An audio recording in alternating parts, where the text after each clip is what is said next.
Welcome to today's Explainer. We're jumping right back to 2008, straight into a neighborhood in Bilaspur, Chhattisgarh. Before widespread indoor plumbing was everywhere, daily life basically revolved around the communal water tap. It's just a normal, everyday chore, right? But in this specific neighborhood, that perfectly mundane chore birthed a documented urban legend that is literally so terrifying, people are still talking about it today. Let's dive right in.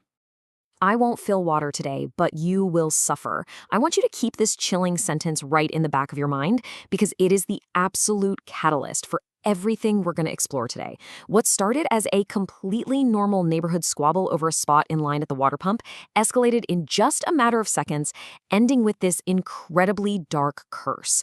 And as you'll see, the horrifying events that followed this one single sentence would end up traumatizing an entire community.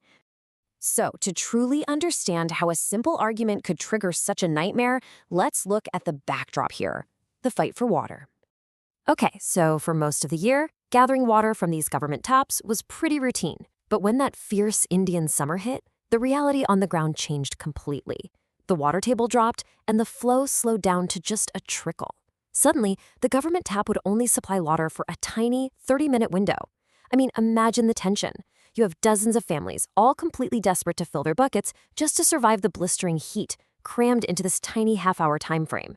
It became a super cutthroat, aggressive environment. People were pushing, shouting, literally fighting for their place in line. It was an absolute powder keg, perfectly setting the stage for what was about to happen. But of course, every neighborhood has its dominant personalities, right? Which brings us to our next section, the neighborhood witch. So living right there in this neighborhood was a woman everyone referred to as a Dian. If you're not familiar, in local folklore, this is basically a woman believed to practice dark magic and command spirits. But what the source lore tells us is that she actually wasn't always feared. Originally, she was a respected tantric, like a helpful healer who'd visit people's homes to extract negative entities. But over time, the story goes that greed kind of corrupted her. She stopped helping and started hoarding that dark energy instead, transforming into this heavily feared practitioner who just terrorized her neighbors. This was especially true at the waterline, where absolutely no one dared to speak out of turn to her. The really crucial point here is how she allegedly managed all this fear. Local rumor held that she possessed a terrifying magical arsenal hidden right inside her home, 11 earthen pots, each holding 5 captive ghosts from her old days as a healer. Do the math, that is 55 entities she reportedly commanded. The neighbors firmly believed that if you crossed her, she'd unleash these captive spirits to inflict harm or sickness or just totally ruin your family. Now, whether you believe in the supernatural or not, the absolute terror this belief instilled in the neighborhood was very, very real. And that brings us to a boiling hot summer day and our next section, the fatal confrontation. Enter our protagonist, Pinky. She was a teenager, sure, but famously fearless and outspoken. Unlike the older generations in the area who would literally lower their eyes when the Dian approached, Pinky just didn't care about the reputations or the rumors of dark magic. She was incredibly blunt, very mature for her age, and if she saw something she thought was unfair, she was going to call it out loudly, regardless of who was standing in front of her. So, here is how things rapidly escalated. The water is only running for that half-hour window when the Dian arrives, completely ignores the massive line, shoves an elderly woman out of the way, and plops her buckets right at the tap. Watching this glaring injustice, Pinky grabs her own buckets, marches right up, and loudly demands the woman wait her turn. A massive screaming match erupts. Pinky actually raises her hand ready to slap the witch before the elders jump in and restrain her. Shocked, the Dian steps back and delivers that fatal curse. I won't fill water today, but you will suffer. And then she just walks away. Most of the neighbors were totally terrified by this. But Pinky? She just brushed it off. However, what happened next defies all logical medical explanation. Let's look at the possession of Pinky. What's truly terrifying here is the impossible speed of Pinky's physical deterioration. By the first evening, just a few hours after that argument, Pinky develops a really severe fever. By the next morning, her condition completely crashes. She suffers something like 25 to 30 episodes of vomiting and can't even move a muscle in her bed. By the afternoon, her frantic parents rush her to the hospital, where she's immediately put on IVs. But that night, that is where reality just fractures. Brought back home to rest, her parents suddenly hear a massive crash. They rush into her room to find the iron security bars on her wooden window completely snapped, literally broken from the inside. And Pinky's gone. Think about that for a second. How does a girl who was too weak to even lift her head just hours prior muster the sheer physical strength to break solid iron bars? The contrast of the next few hours is stark and honestly pretty horrifying. Her parents frantically search the neighborhood and eventually find her at the local dirt cricket ground. Just hours before, remember, she was completely immobilized, burning up with a high fever in the hospital. But now, in what witnesses described as a fully possessed state, she is violently dancing in the dirt. When her mother finally grabs her, she realizes Pinky's body is completely ice cold.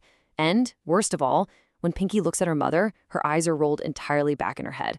The black pupils are completely gone, leaving only stark, terrifying white. The nightmare stretched on for 3 agonizing hours the following evening. Pinky managed to escape again, and this time she marched directly to the house of her absolute best friend, a girl named Pooja. For 3 relentless hours, Pinky just stood at Pooja's front door, violently banging her head and her bare hands against the wood and brick. The whole neighborhood watched in pure horror as a group of 10 grown men tried to pull this teenage girl away, but they couldn't. She was anchored to that spot with this impossible, completely unmovable supernatural strength. The community was in full-blown panic mode. Pinky's parents, realizing that modern medicine was failing them, turned to alternative spiritual help, which brings us to false hope and tragedy. So the family brings in a powerful tantric who performs a lengthy ritual, and amazingly, it actually seems to work. Pinky wakes up feeling totally normal. She's chatting with her parents, drinks a glass of milk, feeling completely like herself again. She spends this beautiful afternoon visiting all her favorite spots with her best friend Pooja. They're laughing, catching up at a local tamarind tree, hanging out at a nearby picnic area. It was a perfect day of recovery. But after that day, Pinky goes home, falls asleep, and never wakes up.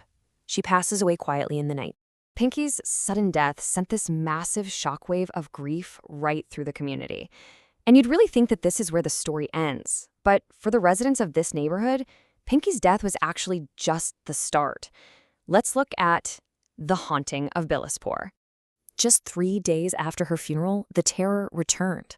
Residents began spotting what looked exactly like Pinky's spirit standing right by the water tap, the exact spot where that fatal argument happened. Worse, in the dead of night, the heavy iron handle of the neighborhood hand pump would violently slam up and down completely on its own, the sound just echoing through the dark, empty streets. The paralyzing fear was so absolute that the entire community formally enforced a strict 10 p.m. curfew. Literally no one dared to step a single foot out of their homes after dark. As incredible and terrifying as all of this sounds, it's really vital to remember that this isn't some campfire story made up for a horror movie.